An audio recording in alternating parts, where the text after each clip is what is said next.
A few years ago, I developed the habit of choosing one word for the year, just one word to guide me, one word filled with possibility, one word filled with intention, one impactful word that I could leap into as I stepped into a new season. And at the end of 2024, my word was nurture.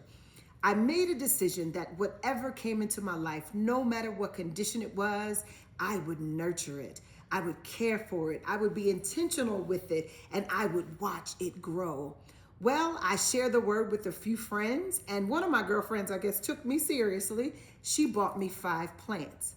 Now, let me be honest, because one did not make it, but we're not going to focus on what didn't survive. We're going to celebrate what did, and I had 4 plants left. And throughout the year, I got to work. I researched which plants should be planted together, how often they would need water, how much sunlight they needed, what kind of soil would help them to thrive.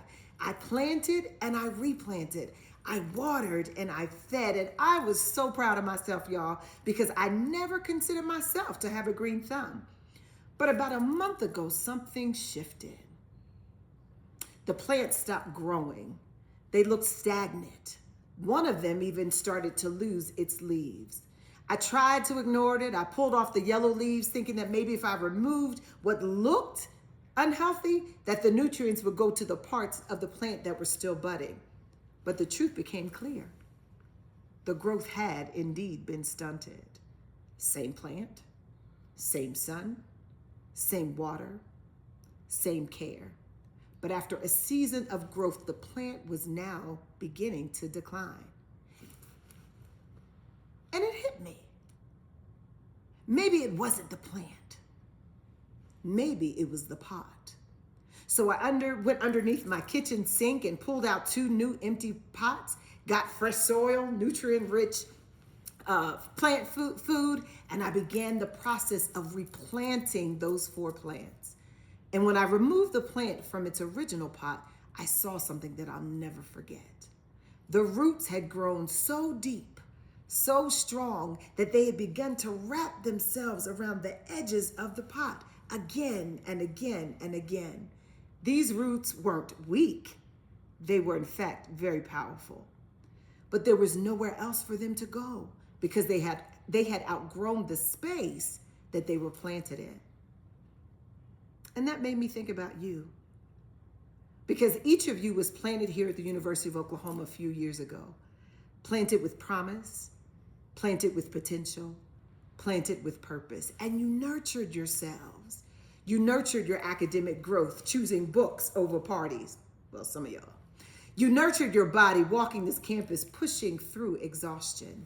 You nurtured your spirit, finding community, finding your people who encouraged you when you felt like quitting and corrected you when you needed. But here's the truth. We have a problem because you have outgrown your plant. You have outgrown your pot. You have stretched. You have developed. You have become. And now staying here would actually limit that which you were created to do. So now it's time. It's time to be replanted. It's time to nurture yourselves in a new way. It's time to nurture your dreams, not just the safe ones, but the ones that scare you just a little. It's time to nurture your voice because there are rooms waiting on your perspective. It's time to nurture your discipline because talent will open doors, but discipline will keep you in the room, honey. It's time to nurture your faith because there will be moments when your degrees won't have the answer. It's time to nurture your resilience because growth in a new space will feel uncomfortable, but it feels rewarding. It's time to nurture your identity so you never shrink to fit spaces that were never designed for your fullness. And most importantly, it's time to trust that just because the pot is changing doesn't mean that the purpose is. You're not starting over. You're simply growing forward. So as you leave this place, don't be afraid of the new soil, babe. Don't be afraid of the unfamiliar environments. Don't be afraid of the stretching, because the same God, the same strength, the same brilliance that sustained you here will sustain you there. Congratulations, graduates. You didn't just grow, you outgrew. Now go. Go on, sugar. Keep growing.